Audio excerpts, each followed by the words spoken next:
மனிதன் விண்வெளிக்கு அனுப்புனதிலேயே அதிநவீன தொழில்நுட்பத்தோட ஒரு பொருளை அனுப்பியிருக்கான் அப்படின்னா அது ஜேம்ஸ் வெப் டெலஸ்கோப்னு சொல்லப்படக்கூடிய நாசாவுடைய அந்த டெலஸ்கோப் தான். இந்த டெலஸ்கோப் இதுவரைக்கும் விண்வெளி சார்ந்த ஏகப்பட்ட புகைப்படங்களை நம்ம பூமிக்கு எடுத்து வச்சு அனுப்பியிருக்கு. அந்த புகைப்படங்கள்லாம் பார்க்கும்போது நம்ம இதுக்கு முன்னாடி எடுத்த புகைப்படங்களுக்கும் இந்த ஜேம்ஸ் வெப் டெலஸ்கோப் எடுத்த புகைப்படங்களுக்கும் ஏகப்பட்ட வேறுபாடுகளும் நிறைய விஷயங்களையும் நம்ம தெரிஞ்சுக்க முடிஞ்சது. இப்படி இருக்கும்போது நம்ம ஜேம்ஸ் வெப் டெலஸ்கோப் ஒரு எக்ஸோ பிளானட்ல கார்பன் டை ஆக்சைடு இருக்கு அப்படிங்கிற ஒரு விஷயத்தை கண்டுபிடிச்சு நம்மளுக்கு ஒரு டேட்டாவா அனுப்பிச்சு வச்சது. அப்படி அது கார்பன் டை ஆக்சைடு கண்டுபிடிக்கப்பட்ட அந்த எக்ஸோ பிளானட் எது, அந்த கிரகத்தை பத்தி இன்னும் பல விஷயங்களை இந்த வீடியோல டீடைலா தெரிஞ்சுக்க போறோம்.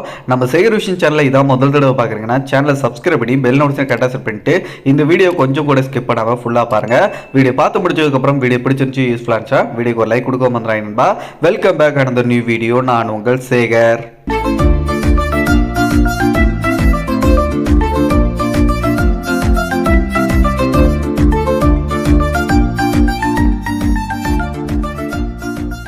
என்னோட வாய்ஸில் ஏதாச்சும் சேஞ்சஸ் தெரிஞ்சுன்னா கொஞ்சம் அட்ஜஸ்ட் பண்ணிக்கோங்க. ஒரு 2 டேஸாக நம்மளுக்கு கொஞ்சம் ஃபீவராக இருக்குது. ஸோ அதனால தான் வாய்ஸில் இந்த மாதிரியான ஒரு கொஞ்சம் கரகரன்னு இருக்கிறதுக்கு ஒரு ரீசனாக இருக்குது. ஸோ கொஞ்சம் அட்ஜஸ்ட் பண்ணிக்கணும். சுமார் நம்ம பூமியிலிருந்து 7000 ஒளியாண்டுகள் தொலைவில் இருக்கக்கூடிய வாஸ் 39 அப்படின்னு சொல்லப்படக்கூடிய ஒரு நட்சத்திரம் இருக்குது. இந்த நட்சத்திரம் ஒரு ஜி டைப் நட்சத்திரம்.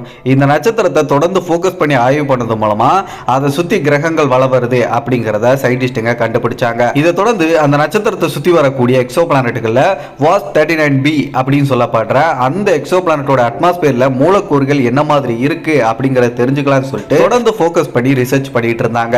அந்த ரிசர்ச்சோட ரிசல்ட் மூலமா அந்த எக்ஸோ பிளானட்டோட அட்மாஸ்பியர்ல கார்பன் டை ஆக்சைடு இருக்கு அப்படிங்கிற விஷயத்தை உறுதிப்படுத்துச்சு நம்ம ஜேம்ஸ் வெப் டெலஸ்கோப். இந்த வாஸ் 39b அப்படின்னு சொல்லப்படக்கூடிய இந்த எக்ஸோ பிளானட்டை 2011 தான் சயின்டிஸ்டுங்க என்னதான் கண்டுபிடிச்சிருந்தாலும் ஹபிள் டெலஸ்கோப்பா இருக்கட்டும், ஸ்பென்சர் டெலஸ்கோப்பா இருக்கட்டும், இந்த 2 டெலஸ்கோப்பை பயன்படுத்தியும் அந்த கிரகத்தோட அட்மாஸ்பியர்ல இருக்கக்கூடிய காம்போசிஷன்ஸ் என்ன மாதிரி இருக்கு அப்படின்னு சொல்லிட்டு ரிசர்ச் பண்ணும்போது சோடியம், பொட்டாசியம் இந்த மாதிரி விஷயங்களோட சேர்ந்து வாட்டர் வேப்பர்ஸ் சொல்லப்படக்கூடிய நீர் ஆவியாகுதல் அப்படிங்கிற அந்த ஒரு விஷயமும் நடக்குது அப்படிங்கறத அந்த 2 டெலஸ்கோப்பும் ஏற்கனவே கண்டுபிடிச்சிருந்துச்சு.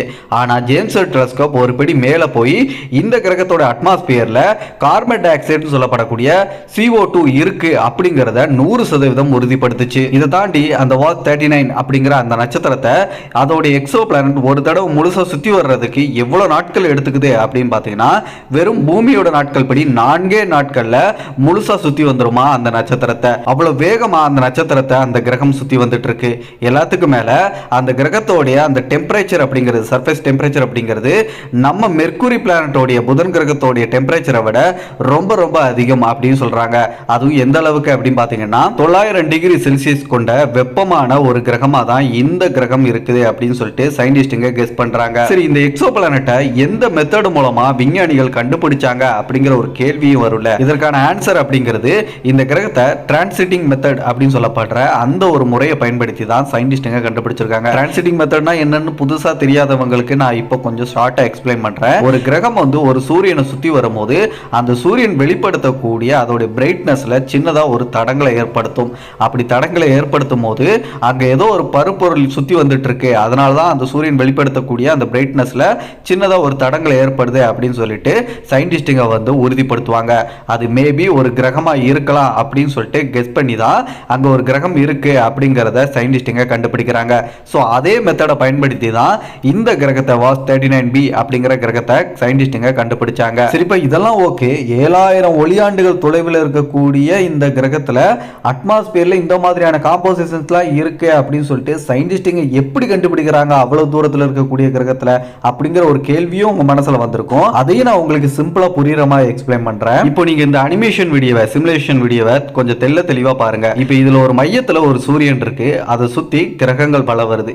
இப்படி சுத்தி வரக்கூடிய கிரகங்கள் அந்த சூரியனை சுத்தி வரும்போது அந்த சூரியனுடைய வெளிச்சம் அப்படிங்கிறது அந்த கிரகத்தோட அட்மாஸ்பியர்ல பட்டு ஒளிச்சிதறல் அப்படிங்கிற ஒரு விஷயம் நடக்கும். அந்த ஒளிச்சிதறல் மூலமா நம்ம வச்சிருக்கக்கூடிய டெலஸ்கோப்பை பயன்படுத்தி அந்த ஒளிச்சிதறல்கள் என்ன மாதிரியான நிறங்கள்ல சிதறடிக்க பிரதிபலிக்கப்படுது அப்படிங்கிறத நம்ம டெலஸ்கோப் வந்து உன்னிப்பா கவனிச்சு ரிசர்ச் பண்ண ஆரம்பிக்கும். அப்படி வெவ்வேறு நிறங்கள்ல ஒளிச்சிதறல்கள் ஏற்படும் போது என்ன மாதிரியான மூலக்கூறுகள் என்ன மாதிரியான நிறத்தை வெளிப்படுத்தும் அப்படிங்கிறத அந்த டெலஸ்கோப்கள் வந்து உன்னிப்பா அனலைஸ் பண்ண ஆரம்பிக்கும். அதில் எக்ஸாம்பிளா sodium, potassium, carbon dioxide இந்த மாதிரியான மூலக்கூறுகள் எந்த நிறத்தை வெளிப்படுத்துது, எது அதிகமா இருக்கு அப்படிங்கறத அனலைஸ் பண்ணி ஒரு டேட்டாவை கலெக்ட் பண்ணி நம்ம பூமிக்கு அனுப்பி வைக்கும்.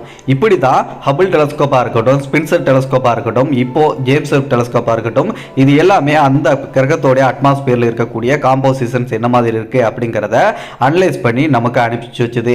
அதுல James web telescope carbon di oxide சொல்லப்படக்கூடிய CO2 இருக்கு அப்படிங்கறதையும் உறுதிப்படுத்துச்சு. இதுல குறிப்பா இந்த மாதிரியான மெத்தடை பயன்படுத்தி எவ்வளவு தொலைவில் இருக்கக்கூடிய ஒரு எக்ஸோ பிளானட்டா இருந்தாலும் அந்த கிரகத்துல அட்மாஸ்பியர் இருந்துச்சு அப்படின்னா அந்த அட்மாஸ்பியர்ல இருக்கக்கூடிய காம்போசிஷன்ஸ் என்ன மாதிரி இருக்கு அப்படிங்கறத துல்லியமா தெரிஞ்சுக்க முடியும் அப்படின்னு சயின்டிஸ்டுங்க சொல்றாங்க. இதை கண்டுபிடிக்கிறதுக்கு சயின்டிஸ்டுக்கு பயன்படுத்தக்கூடிய கருவியோட பேர் அப்படிங்கிறது டிரான்ஸ்மிஷன் ஸ்பெக்ட்ரோகிராஃபிக் அப்படின்னு சொல்லப்படக்கூடிய ஒரு கருவி நம்ம ஜேம்ஸ் வெப் டெலஸ்கோப்ல இருக்கு. அந்த கருவி மூலமா தான் இதை கண்டுபிடிச்சிருக்காங்க. இப்போ நீங்க பாக்குற இந்த இமேஜ்ல இன்ஃப்ராரெட் ஸ்பெக்ட்ரோகிராஃப்ல இந்த கிரகத்தோட அட்மாஸ்பியர்ல எந்த அளவுக்கு அந்த கார்பன் டை ஆக்சைடு இருக்கு அப்படிங்கறத தெளிவா பார்க்க முடியும். 3 இருந்து 4.50 மைக்ரான் இடைவெளியில அந்த கார்பன் டை ஆக்சைடு அப்படிங்கிற அந்த மூலக்கூறு இருக்கு அப்படிங்கறத உங்களால பார்க்க முடியும். சரி, இதெல்லாம் சரிதான். இந்த மாதிரி ஒரு கிரகத்தோட அட்மாஸ்பியர்ல இந்த மாதிரியான மூலக்கூறுகள் இருக்கு அப்படிங்கறத நம்ம தெரிஞ்சுக்கிறது மூலமா நம்மளுக்கு என்ன பலன் அப்படிங்கிற ஒரு கேள்வி உங்க மனசுல வந்துச்சுன்னா, இந்த சயின்டிஸ்டுங்க தெரிஞ்சுக்கிறதுக்கு முக்கிய காரணம் ஒரு கிரகத்தோட அட்மாஸ்பியர்ல அந்த வளிமண்டலத்தில் இருக்கக்கூடிய அந்த மூலக்கூறுகள் என்ன மாதிரி இருக்குன்னு தெரிஞ்சுக்கிட்டா அந்த கிரகத்தோடைய செயல்பாட்டு என்ன மாதிரி இருக்கு, அந்த கிரகம் என்ன மாதிரி உருவாயிருக்கலாம் அப்படிங்கறதையும் நம்ம தெரிஞ்சுக்க முடியும். எல்லாத்துக்கும் மேல அந்த கிரகத்துல நம்ம வாழ முடியுமா முடியாதா, அதுக்கேற்ற மாதிரியான சூழ்நிலைகள் அந்த கிரகத்துல இருக்கா அப்படிங்கறதையும் நம்ம தெரிஞ்சுக்கலாம். இன்னும் தெளிவா புரியுற மாதிரி சொல்லணும்னா, இப்ப நம்ம பூமி மாதிரி ஒரு பாறை கிரகம் டெரஸ்ட்ரியல் பிளானட் மாதிரியான தரைப்பகுதி இருக்கக்கூடிய ஒரு கிரகத்தோடைய அட்மாஸ்பியர்ல கார்பன் டை ஆக்சைடும் இருந்து அதே நேரத்தில் வாட்டர் வேப்ஸ் சொல்லப்படக்கூடிய அந்த நீர் மூலக்கூறுகள் இந்த மாதிரி விஷயங்கள்லாம் இருந்துச்சு அப்படின்னா அந்த கிரகத்தில் நம்ம உயிர் வாழ்றதுக்கு ஏற்ற மாதிரியான தன்மைகள் இருக்கும் அப்படின்னு சயின்டிஸ்டுகளால் நம்பப்படுது. ஏன் மேபி அந்த கிரகத்தில் சின்ன சின்ன நுண்ணுயிர்கள் மாதிரியான உயிர்கள் கூட ஏற்கனவே வாழ்ந்துட்டு இருக்கிறதுக்கான வாய்ப்புகள் இருக்கு அப்படின்னு கருதுறாங்க. அப்படிப்பட்ட ஒரு கிரகத்தை நம்ம கண்டுபிடிக்கிறதுக்கு முக்கியமா அந்த கிரகத்தோட அட்மாஸ்பியர்ல இருக்கக்கூடிய மூலக்கூறுகளை நம்ம கண்டுபிடிச்சா மட்டும்தான் அந்த கிரகம் நம்ம பூமி மாதிரி வாழ தகுதியுடைய கிரகமா இல்லையா அப்படிங்கறத நம்ம தெரிஞ்சுக்க முடியும் அப்படின்னு சயின்டிஸ்டுங்க சொல்றாங்க. ஆனா இந்த வாஸ் 39b அப்படிங்கிற இந்த கிரகம் அந்த மாதிரி நம்ம பூமி மாதிரி இருக்கக்கூடிய ஒரு தன்மை உள்ள கிரகமா அப்படின்னு கேட்டீங்கன்னா நிச்சயமா கிடையாது. கார்பன் டை ஆக்சைடு இருக்கு அப்படிங்கறத உறுதிப்படுத்தி இருந்தாலும் இந்த கிரகம் ஒரு கேஸ் ஜெயின்ட் பிளானட், அதாவது வாயு கிரகம் நம்ம வியாழன் மாதிரி. அதனால இதுல தரைப்பகுதி அப்படிங்கிற ஒண்ணு கிடையவே கிடையாது. அப்படி இருக்கும்போது இங்க உயிர்கள் வாழ்றதுக்கோ எந்த ஒரு சாத்தியமோ கிடையாது அப்படிங்கிறதுனால அதே மாதிரி வேற ஏதாச்சும் ஒரு எக்ஸோ பிளானட்ல டெரஸ்ட்ரியல் பிளானட்ல நம்ம நீர் மூலக்கூறுகளையும் சேர்த்து கார்பன் டை ஆக்சைடு இருக்கு அப்படிங்கிற அந்த விஷயத்தெல்லாம் கண்டுபிடிச்சோம் அப்படின்னா மேபி அந்த கிரகத்துல நம்ம ஃபியூச்சர்ல வாழக்கூடிய தன்மை உடைய கிரகமா இருக்கும் அப்படின்னு தான் நம்புறாங்க. இருந்தாலும் இந்த வாஸ் 39b அப்படின்னு சொல்லப்படுற இந்த வேற்று உலகம் அப்படிங்கிறது நம்ம சூரிய குடும்பத்தில் இருக்கக்கூடிய வியாழன் சொல்லப்படக்கூடிய ஜூபிட்டரோடைய சைஸோட கம்பேர் பண்ணோம் அப்படின்னா 4ல் 1 பங்கு அதோடைய சைஸ் அப்படிங்கிறது இருக்கும். விட்டோம் அப்படின்னு எடுத்துக்கிட்டா நம்ம ஜூபிட்டரை விட 1.33%. இதோட டயாமீட்டர் அப்படிங்கிறது ரொம்பவே அதிகம். ஸோ அது மட்டும் இல்லாம நம்ம மெர்க்குரி பிளானட் மாதிரி சூரியனுக்கு பக்கத்துல இந்த கிரகம் இருக்கிறதுனால ரொம்ப சூடாவே இருக்கு. ஸோ சிம்பிளா சொல்ல போனா ஒரு கேஸ் பிளானட் அப்படிங்கிறது ரொம்ப ஹாட்டஸ்ட் பிளானட்டா இருந்தா எப்படி இருக்கும் அப்படிங்கிறதுக்கு ஒரு பெஸ்டான பிளானட் இந்த வாஸ் 39b அப்படிங்கிற இந்த பிளானட்டை வச்சுக்கலாம். சரி நண்பா, இப்போ நான் உங்ககிட்ட ஒரு கேள்வி கேட்கிறேன். நம்ம நாசாவுடைய ஜேம்ஸ் வெப் டெலஸ்கோப் இதுவரைக்கும் விண்வெளியில ஏகப்பட்ட வித்தியாசமான அரிதான புகைப்படங்களை எடுத்து நம்ம பூமிக்கு அனுப்பிச்சு வச்சிருக்கு இல்லையா? அந்த புகைப்பட சம்பந்தமான ஒரு டீடைலிங் வீடியோ உங்களுக்கு வேணும் அப்படின்னு ஆசைப்பட்டீங்கன்னா இப்பவே கமெண்ட்ல லீவ் பண்ணுங்க. கண்டிப்பா அந்த வீடியோ மேக் பண்றதுக்கு நானும் ஆர்வமா இருக்கேன். உங்களோட கருத்தை பொறுத்து தான் நான் அந்த வீடியோவை மேக் பண்ணலாம் அப்படின்னு சொல்லிட்டு நினைச்சிருக்கேன். ஸோ மறக்காம கமெண்ட் லீவ் பண்ணுங்க. இதே மாதிரி இன்ட்ரெஸ்டிங்காக நிறைய இன்ஃபர்மேஷனை தெரிஞ்சுக்கிறதுக்கு நம்ம சேகர் விஷன் சேனலை இன்னும் கூட சப்ஸ்கிரைப் பண்ணா ஜஸ்ட் சப்ஸ்கிரைப் பண்ணி பெல் நோட்டிஃபிகேஷன் கரெக்டாக செட் பண்ணி வச்சுக்கிட்டு டெய்லி வரக்கூடிய வீடியோஸ் எல்லாத்தையும் மிஸ் பண்ணாமல் பாருங்க. ஒவ்வொரு வீடியோ பார்க்கும்போதும் வீடியோக்கு ஒரு லைக் கொடுத்துருங்க. நீங்கள் கொடுக்க லைக் மூலமாக தான் எனக்கு அடுத்தடுத்த வீடியோஸ் போடுறதுக்கு மோட்டிவாக இருக்கும். மற்ற வீடியோஸை பார்க்கணும்னா மேலே ஐக்கான் லிங்க் கொடுத்துருங்க, செக் பண்ணிக்கோங்க. அடுத்த ஒரு நல்ல தகவலோட நான் உங்களை சந்திக்கும் வரை நான் உங்கள் சேகர். Bye bye.